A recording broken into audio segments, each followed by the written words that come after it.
کیا اللہ نے عطا فرمایا اور کیسے کیسے معجزات ہیں. ایک بار کیا ہوا, حدیبیہ کا موقع ہے. حدیبیہ کو ذرا سمجھیے گا, 1500 صحابہ ہیں, مکے جانا ہے. سفر کے دوران راستے میں قیام ہے. صحابہ آئے کہ حضور پانی نہیں ہے, پینے کے لیے بھی نہیں ہے, وضو کے لیے بھی نہیں ہے, ہم بھی پیاسے, جانور بھی پیاسے. 1500 صحابہ اور جانور, کتنا پانی چاہیے؟ پیارے آقا علیہ الصلوۃ والسلام نے فرمایا ایسا کرو جتنا پانی کسی برتن میں جمع کرو. صحابی کہتے ہیں ہم نے سارا اپنا پانی نکالو تو ایک برتن میں تھوڑا سا ہی پانی جمع ہوا. نبی پاک کی بارگاہ میں لے گئے. آپ نے حضرت موسیٰ کا یہ معجزہ سنا ہوگا کہ حضرت موسیٰ نے اپنا عصا زمین پر مارا تو وہاں سے 12 چشمے جاری ہوئے. علماء کہتے ہیں کمال کا معجزہ ہے, مگر پتھر سے پانی نکلنا, زمین سے پانی نکلنا, پہاڑوں سے پانی نکلنا, یہ obvious ہے, ہم دیکھتے ہیں, نظر آتا ہے, یہ پاسبل ہے. آپ بھی تو بورنگ کر کے نکال لیتے ہو نا. ٹھیک ہے, معجزہ یہ تھا کہ عصا سے نکل آیا, مگر نبی پاک کا جو یہ معجزہ تھا نا حدیبیہ کے موقع پر, آقا نے اس برتن میں اپنا ہاتھ ڈال دیا. صحابی کہتے ہیں 5 انگلیوں سے پانی کے فوارے جاری ہو گئے. اور کتنا پانی, ٹرائی ٹو امیجن, 10 لوگوں, اگر 10 لوگوں نے پانی پینا اور وضو کرنا ہو نا تو کئی بالٹیاں چاہیے ہیں. کبھی گھر کے 3 افراد کو نہانا ہو تو کتنا پانی چاہیے ہوتا ہے؟ 1500 صحابہ اور جناب ان کے جانور. صحابی کہتے ہیں سب صحابہ نے پانی پیا, وضو کیا, جانوروں نے پانی پیا, اپنے برتن بھر لیے اور انگلیوں سے فوارے جاری ہیں. اللہ اکبر. حضرت جابر سے پوچھا گیا افراد کتنے تھے؟ کہتے ہیں کن 15 مئتا, ہم اس دن 1500 تھے. آپ نے مزید فرمایا لو کن 100 الف لکفانا, کہتے ہیں ایسا جوش تھا 5 انگلیوں میں, اب اگر 1 لاکھ ہوتے تو پانی ہم سب کو کافی ہو جاتا. اعلیٰ حضرت کہتے ہیں انگلیاں ہیں فیض پر, ٹوٹے ہیں پیاسے جھوم کر, ندیاں پنجاب رحمت کی ہیں جاری, واہ واہ. ارے کون کون سا کمال سناؤں, اللہ نے کیسی کنجیاں عطا فرمائیں. آخری واقعہ سنا دیتا ہوں, ورنہ تو اتنے واقعات یاد آ رہے ہیں, ساری رات بیان کریں تو جناب یہ تو باتیں ہی ایسی ہیں کہ ایمان بڑھا دیتی ہیں. مگر حضرت ابو ہریرہ رضی اللہ عنہ نے کمال کیا. دیکھیں کچھ چیزیں ہوتی ہیں فزیکل مانگنے والی, پانی چاہیے تھا, کھانا چاہیے, کھجوریں چاہیے, یہ جناب پیسے چاہیے, یہ فزیکل بندہ دے سکتا ہے یا لے سکتا ہے. حضرت ابو ہریرہ رضی اللہ عنہ کہتے ہیں حضور میں جب بھی مجھے کچھ یاد نہیں رہتا, مجھے حافظہ میرا کمزور ہے, میں چاہتا ہوں میری یادداشت مضبوط ہو جائے. اب مجھے بتاؤ کوئی کسی کو یادداشت دے سکتا ہے کہ نظر آنے والی چیز ہے, کیسے یادداشت ٹرانسفر ہوگی؟ اللہ اکبر. نبی پاک نے یہ نہ فرمایا ابو ہریرہ کیا مانگ رہے ہو مجھ سے, اللہ نے بھیجا ہے, اللہ نے اپنے حبیب کو اپنے خزانوں کی چابیاں دی ہیں نا. تو نبی پاک نے انسین, نظر کچھ نہیں آ رہا تھا. حضرت ابو ہریرہ کہتے پیارے آقا نے ہوا میں اپنی مٹھی بھری, کہا اے ابو ہریرہ اپنی چادر پھیلاؤ. کہتے میں نے چادر پھیلائی, نبی پاک نے اس چادر میں مٹھی کھولی, کہا ابو ہریرہ سینے سے لگا لو. کہتے میں نے سینے سے لگا لی. پیارے اسلامی بھائیوں آپ کو پتہ ہے سب سے زیادہ حدیث روایت کرنے والے صحابی کون ہیں؟ کم و بیش 1,24,000 صحابہ ہیں کم و بیش, اور سب سے زیادہ حدیث راوی کس نے کی ہے, روایت کس نے کی ہے؟ حضرت ابو ہریرہ رضی اللہ تعالیٰ. کہتے ہیں اس دن کے بعد جب سے یہ چادر سینے لگائی ہے نا, کوئی بات نہیں بھولتا ہوں, ہر لفظ مجھے یاد ہو جاتا ہے. ایسا حافظہ مل گیا کہ سب سے زیادہ حدیثیں آپ نے روایت کی. اب یہاں بڑی کمال کی بات ہے کہ جناب وہ کیا تھا جو نبی پاک نے عطا فرمایا, نظر کچھ نہ آیا. اللہ اکبر. صحابی رسول کا عقیدہ دیکھیں, یہ کہا نہیں حضور میں نے تو کچھ مانگا تھا, آپ نے تو صرف ہوا میں مٹھی کھول دی ہے. وہ جانتے تھے کہ نبی پاک اللہ کے حبیب ہیں, یہ اشارہ کریں تو چاند کے 2 ٹکڑے ہو جاتے ہیں, دعا فرمائے تو سورج پلٹ آ جاتا ہے. اگر آقا نے فرمایا یادداشت ملے گی تو ابو ہریرہ تمہیں یادداشت مل جائے گی. کہتے سینے سے لگا لیا. تو یہ عقیدہ بھی رکھنا ہے. وہ پنجابی لوگ کہتے ہیں نا اسی منن والے ہیں, سوچن والے نہیں ہیں. تو چاہے جب معجزات کی بات آئے, نبی پاک کے علم غیب کی بات آئے, سرکار دو عالم صحابہ اور اہل بیت اور اولیاء کی کرامتوں کی بات آئے, تو اعتراض کرنے والوں کا کام ہی یہی ہے. ہمیں قرآن و حدیث کے ذریعے ثبوت کرامات کا ملتا ہے, اب ہمیں الحمدللہ حدیثوں کے ذریعے جناب معجزات کا ثبوت ملتا ہے. تو ہمیں ان کی عقیدت اور احترام کرنا چاہیے اور ہمیں ماننا چاہیے. اب میں آخری بات یہاں کر اپنا بیان ختم کرتا ہوں. ایک بڑی لاجیکلی بات علماء نے کہی کہ ٹھیک ہے بڑے خزانے ہوں کسی کے پاس, اب وہ کہیں ٹریول پہ جا رہا. اچھا یہ جو حضرت ابو ہریرہ نے سوال کیا نہیں سفر کے دوران تھا, نبی پاک علیہ الصلوۃ والسلام جو ہیں وہ پیارے آقا علیہ الصلوۃ والسلام کے ساتھ کہیں سفر کر رہے تھے. پیارے آقا مسجد نبی میں نہیں بیٹھے ہوئے تھے. تو اب بندہ اگر کوئی بادشاہ بھی کسی کو راستے میں مل جائے کہ بادشاہ سلامت پلاٹ چاہیے تو کیا کہے گا کل دفتر آنا, فائل وہاں سائن کروں گا نا, پیسے چاہیے تو بھائی خزانہ وہاں پر ہے, وہاں سے نکال کے دوں گا. نبی پاک نے سیدنا ابو ہریرہ کو نہیں فرمایا کہ ابو ہریرہ خزانہ کہیں اور پڑا ہے، مجھے وہاں سے تمہیں لے کر دینا ہے، یا جناب وہاں سے یہ چیزیں تمہیں دینی ہیں۔ اللہ اکبر، اللہ نے ایسا اختیار دیا کہ پیارے آقا جدھر جدھر تشریف لے جاتے رب کے خزانے بھی ساتھ تشریف لے جاتے تھے، جدھر جاتے تھے وہاں عطا فرماتے تھے، اشارہ کرتے جاتے اور کام ہوتے جاتے تھے۔ اس سے ایک بات سیکھنے کو مل رہی ہے، نعت کا ایک شعر سنا ہوگا، آج وہ سمجھ آ جائے گا۔ اعلیٰ حضرت کہتے ہیں نعمتیں بانٹتا جس سمت وہ ذیشان گیا۔ آقا جدھر جدھر نعمتیں بانٹتے گئے پھر کیا ہوتا تھا؟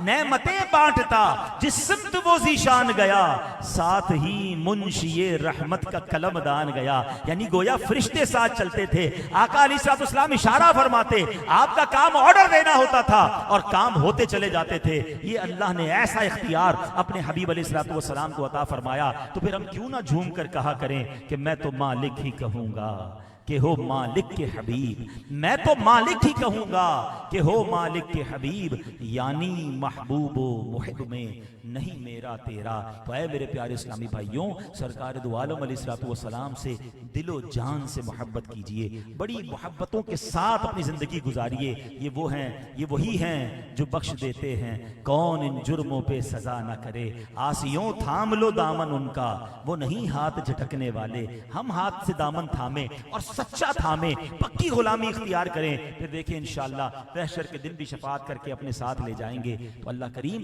ہم سب کو نبی پاک سے سچی محبت عطا فرمائے، اللہ کریم اپنی ذات پر بھی ہمیں بہترین توکل عطا فرمائے، خوب درود پاک پڑھنے کی توفیق عطا فرمائے، نمازوں کی پابندی نصیب فرمائے۔ بڑا پیارا مہینہ چل رہا ہے، رجب، شعبان، رمضان۔ میں ایک مشورہ دینا چاہوں گا، بہت ٹھنڈے دن ہیں، چھوٹے دن ہیں، کوشش کریں جن کو صبح جلدی کام پہ نہ جانا ہو اور تھوڑا سا ٹائم ملتا ہو، آسانی ہو تو روزے رکھیں۔ یقین کریں پتہ بھی نہیں چلتا اور روزہ ہو جاتا ہے، اور سبحان اللہ رجب میں روزہ رکھنے والے کو جنتی نہر سے سیراب کیا جائے گا۔